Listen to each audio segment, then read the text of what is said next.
గోపి గారు ఒక్క నిమిషం సార్, లైన్ లో ఉండండి. ఉంటానండి. హలో హలో మీరు మాట్లాడుతున్నా సరే, మళ్ళీ మధ్యలో తేడా అవుతుందా? గురించి ఎవరు మాట్లాడేది? మేస్త్రినా? యోహాన్ బ్రదర్. ఓహో, యోహాన్ మీరా? ఏం సంగతి? ఏం చాలా రోజుల తర్వాత ఫోన్ చేశారు? అదే ఎక్కడో వాయిస్ విన్నట్టుంది అనిపించి మాట్లాడదామని ఫోన్ చేసిన. బాగున్నా. ఏం సంగతి? ఏం లేదన్నయ్య, అన్నయ్య ఒక బుక్ పంచుతున్నాడు కదా, సువార్త చెప్తున్నాడు. ఆ బుక్ ఒకటి నాకు ఇస్తాడు అన్నయ్య, ఏం రాశారో ఎట్లా ఉందో చూస్తాను. కాల్ చేశాను అన్నయ్య, దానికోసం కాల్ చేశాను. అన్నయ్య ఏదేదో మీకు పంపితే మీకేమవుతుంది అది ఇది అని ఏదేదో మాట్లాడుతున్నాను అన్నయ్య. నరసింహ గారు మీరు మాట్లాడండి సార్. యోహాన్ గారు బాగున్నారా? నేను గుర్తుపట్టలే బ్రదర్ ఎవరో. నేను గుర్తుపట్టాలి అంటే మీరు యోహాన్ కదా? నా పేరు యోహాన్. గోపి గారు చాలాసార్లు మాట్లాడుకున్నారులేండి, విన్నాను. చెప్పండి, ఏంటి మీకు ఏం కావాలా?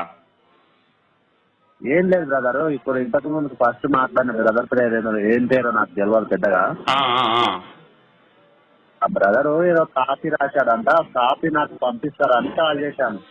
దానికేమో అందరి దగ్గర ఉండాల్సిన కాపీలు అవి, మీ దగ్గర ఏంటి మా దగ్గర ఏంటి, అందరి దగ్గర ఉండాల్సింది అవి. అందుకే కాల్ చేశాను. పంపిస్తా, దానికే ఉంది. మీరు ఏం లేదు, ఫోన్ చేశారు కదా, ఫోన్ చేయడానికి బదులు మన వాట్సాప్ ఉంటుంది, వాట్సాప్ లో నాకు పాంప్లెట్లు కావాలి, నా అడ్రస్ ఇది అని చెప్పేస్తే దానికి ఆయన ఆన్సర్ ఇస్తాడు. అదే అందుకే కాల్ చేశాను. నేనైతే గుర్తుపట్టాను మరి పిల్లలు. పర్వాలేదండి, ఏముంది, చాలా మంది ఉన్నారు కదా, గుర్తుపడడానికి ఏముంది మా వాళ్ళు. మీకైనా అభ్యంతరం ఉందా దాని మీద ఏమన్నా? ఏం అభ్యంతరం లేదు, చూద్దాం ఏ విధంగా, ఎందుకు దేవుడు అనేది ఎట్లా ఉంటది, ఎందుకు పొరపాటు ఎక్కడ ఉంటది అనేది చూద్దామన్న ఆలోచన వచ్చి కాల్ చేశాను. ఆ దేవుడు ఉన్నాడు అనుకోవడమే పొరపాటు. అది పట్టుకొచ్చి మిగతా వాళ్ళకి అంట కట్టడం ఇంకా పెద్ద పొరపాటు. దేవుడు ఉన్నాడు అనుకోవడమే పెద్ద పొరపాటు. దేవుడు ఉన్నాడు అని చెప్పి అనుకోవడమే పొరపాటు అంటున్నాను. అది అనుకోవడం తప్పు కాదు, కాకపోతే పక్క వాళ్ళకి అంట కట్టాలని వస్తే మరి పెద్ద పొరపాటు. మరి వీళ్ళందరూ నమ్మేటోళ్ళు అందరు మూర్ఖులు అంటారు బ్రదరు. అంటే వాళ్ళ నమ్మకం అంటారు, అది వాళ్ళు కేవలం వాళ్ళ నమ్మకం అంటాను. మూర్ఖులని ఎందుకంటాను? అది కేవలం నమ్మకం మాత్రమే. ఇప్పుడు వర్షాకాలంలో వర్షాలు పడతాయి, అది గ్యారంటీ. ఎండాకాలం ఎండలు కాస్తాయి, అది గ్యారంటీ. కానీ దేవుడు ఉన్నాడు అంటాడు, తప్పేమి లేదు. కానీ నా దేవుడే గొప్పోడు, నీ దేవుడు కాదు అనేవాడు మూర్ఖులు అంట నేను. అది ఇప్పుడు దేవుడు లేకపోయినా కానీ, దేవుడు ఉన్నా లేకపోయినా కానీ నమ్మించి దేవుడు ఉంటే ఇట్లా ఏ విధంగా ఉన్నామంటున్నాను చెప్పకపోవడం అది మూర్ఖత్వం అవుతుంది కదా. మళ్ళా ఎలా ఉన్నాడు దేవుడు మీకేమైనా తెలుసా? మీకేం కనిపించే చెప్పాను ఎలా ఉంటాడు చెప్తే నేను తెలుసుకుంటాను. కనిపించు, నేనేమో అడుగుతున్నా ఏమంటే కనిపించినా కనిపించకపోయినా గానీ ఒకవేళ నమ్మకం ఇప్పుడు ఉన్నాడు అని నమ్మటోళ్ళు నువ్వు చూసినా నువ్వు చూడకపోయినా, నీకు కనిపించకపోయినా, నువ్వు నమ్మినా నమ్మకపోయినా దేవుడు తాను చేసుకుంటానే ఉంటాడు. నువ్వు నమ్మేవు కదా అని చెప్పేసి నేను తీసుకెళ్లి ఎక్కడో రాజభవనంలో పెట్టడం, నేను నమ్మలేదు కదా తీసుకెళ్లి పూడి గుడిసెలో పెట్టడం.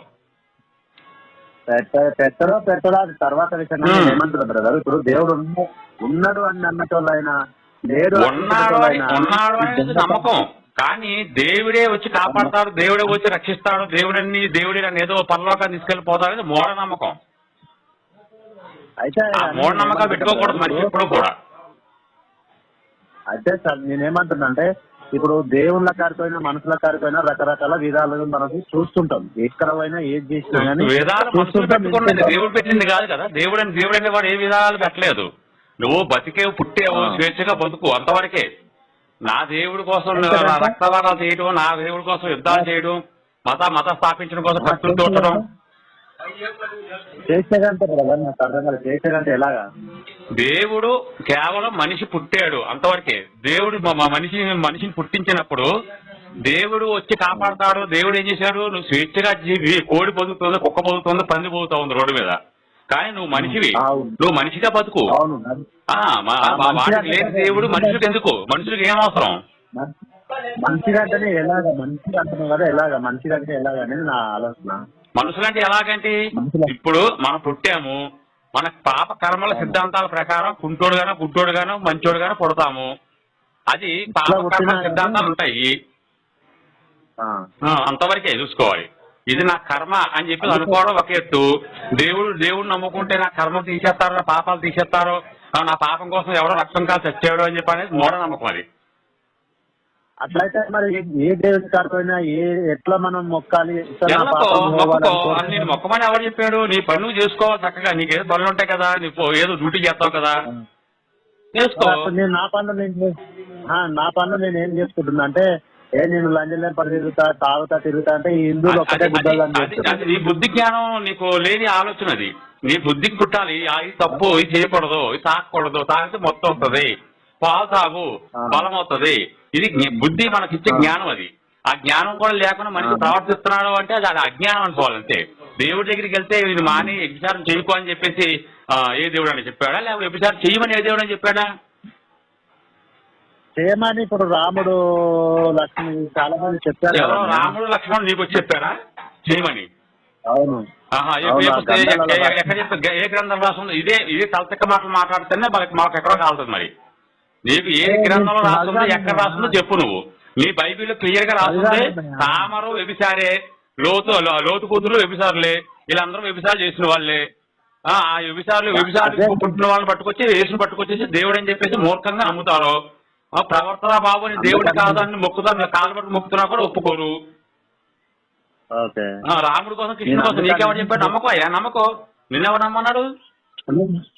నేను నమ్మమని అంటలేను, వాళ్ళు కూడా అలా ఉన్నారు కదా. ఎలా ఉన్నారు అని యేసులాగా మగవాళ్ళతో సెక్స్ చేశారు, లేదా మగవాళ్ళలాగా యేసులాగా సాగారు ఎవరని? యేసు మగవాళ్ళతో సెక్స్ చేశాడు, మగవాళ్ళతో సెక్స్ చేశాడు యేసు. తాగాడు, శుభ్రంగా తాగేసి తింటూ వచ్చాడు. శుభ్రంగా తాగడం, తింటూ పడుకోవడం, ఇదే పని చేశాడు. ఏం చేశాడు యేసు? ఇప్పుడు నువ్వు చెప్పేది నేను నమ్మొద్దు, నేను చెప్పేది నువ్వు నమ్మొద్దు, కానీ సమాజంలో సత్యం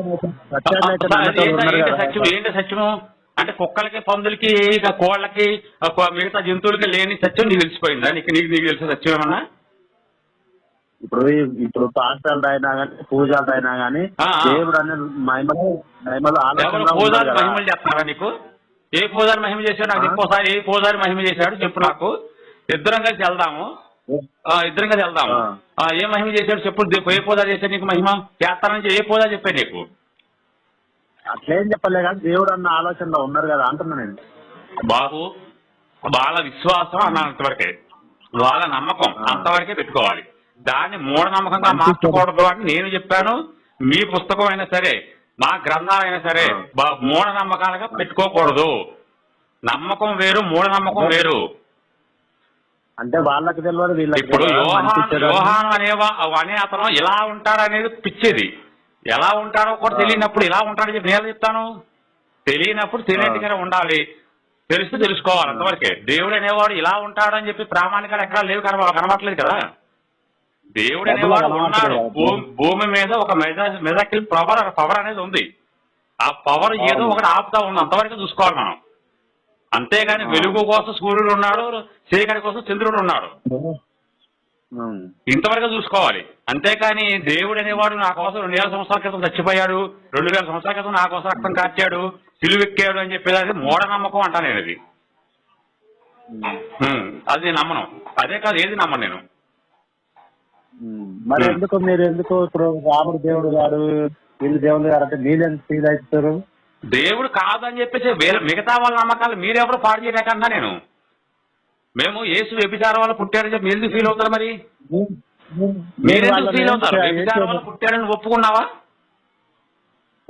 నువ్వు ఒప్పుకుంటావా? యేసు వ్యభిచారం వల్ల పుట్టాడు అని మేము అంటాను, ఒప్పుకుంటావా నువ్వు? మరి నేను ఒప్పుకోను. ఎవరి నమ్మకాలు వాళ్ళే. నమ్ముకున్న వాళ్ళ నమ్మకాలు ఒమ్ము చేయడానికి అసలు మీరెవరు? నమ్ముకున్న వాళ్ళు ఎందుకు ఒమ్ము చేయాలి? వాళ్ళ నమ్మకాలు మీరు ఎందుకు పాడు చేయాలి? అందుకని నేనేమంటున్నా అంటే రాముడు దేవుడు కాదని ఎందుకు నమ్మట్లేదు అంటే, నాకు ఒక తాన కట్టుకున్న భార్యని ఆయన అగ్ని పరీక్ష చేసి నేను దేవుడే నమ్మను. ఎందుకంటే ఒక ఆడదానికి పుట్టినవాడు శుద్ధుడు ఎట్లా కాగలడు అని చెప్పేసి బైబిల్ రాస్తుంది. ఒక ఆడదానికి పుట్టాడు యేసు, నేను నమ్మను. పరిశుద్ధాత్మని ఒక మనిషి చేత కమ్మించుకుంది, కొడుకుని కంది. అప్పుడు రాళ్ళతో కొట్టి చంపేయమని చెప్పి ఆజ్ఞలు ఉన్నాయి కాబట్టి పరిశుద్ధాత్మ అని చెప్పి పేరు పెట్టింది. మీరు తప్పించుకుంది. ఆయన పట్టుకొచ్చి దేవుడు చేశారు. మేమెందుకు నమ్మాలి? మేము నమ్మం. మిమ్మల్ని నమ్మమనట్లేదు, నాకు నిన్ను నమ్మమని నేను చెప్పట్లేదు. నేను నమ్మమని నీకు చెప్పట్లేదు. నేను నీకు మా చెప్పామా నమ్మమని? లేకపోతే మా గుడికి రా అని చెప్పి నీకేం పిలిచామని నిన్నేమన్నా? చెప్పు. చెప్పలేదు ఇక. కానీ నేనేమంటున్నా అంటే అవి చదివినా విన్నా గానీ అంత చందంగా ఉన్నాయి కదా, ఎలా నమ్మాలి? ఇంత దరిద్రంగా ఉంది కదా, అంత వ్యభిచారం ఉంది. తల్లి కొడుకులు పడుకున్నాడు, తండ్రి కూతుళ్ళు వ్యభిచారం చేసుకున్నారు, మామ కోడలు వ్యభిచారం చేసుకున్నారు, మెడ దగ్గర పడుకుంది తామరం. మరి అంత చండాలంగా ఉన్న పుస్తకం నీకే నచ్చింది అంటే నీకు సెక్స్ పుస్తకాలు బాగా నచ్చుతాయా? సెక్స్ పుస్తకాలు నీకు నచ్చుతుంటే అభిసారిగా ఉంది, అది చదువుకో నువ్వు. ఈ అన్నిటికంటే చందమామ కథలు బాగుంటాయి, చక్కగా చందమామ పుస్తకం బాగుంది, స్వాతి పుస్తకం బాగుంటుంది కదా. డాక్టర్ సమర బాగా రాస్తాడు. ఏమని రాస్తారు? డాక్టర్ సమర కూడా బాగా రాస్తారు. నాకు లెగట్లేదు, ఏం వాడాలని చెప్పంటే వాడు చెప్తాడు. మందులు రాస్తారు, ఈ మందులు వాడు బాగా లెగస్తుంది అని చెప్తాడు. అలాంటి పుస్తకం చదువుకో, బాగుంటది. బైబిల్ కంటే అయ్యే పెట్టి కదా, బైబిల్ ఇంకా దారుణం కదా అవి. ఇప్పుడు పరమగతం నడుతా ఉంది హిందూ సైన్యం ఛానల్, చూడెళ్ళి అన్న చెల్లెలు ఎలా చేసుకున్నా చూపించాడు. చక్కగా సొలొమోను చక్కగా వివరించి రాశాడు. అవన్నీ పిచ్చి నమ్మకాలు అన్నాయా? పిచ్చి నమ్మకాలు. బైబిల్ అనేది పిచ్చి నమ్మకం అంటున్నావు అంతేనా? కాదు ఇవన్నీ పిచ్చి నమ్మకాలు అంటున్నా. ఇది చెత్త పుస్తకం. ఇది బైబిల్ అనేది ఒక సెక్స్ పుస్తకం నేను అంటున్నాను కదా.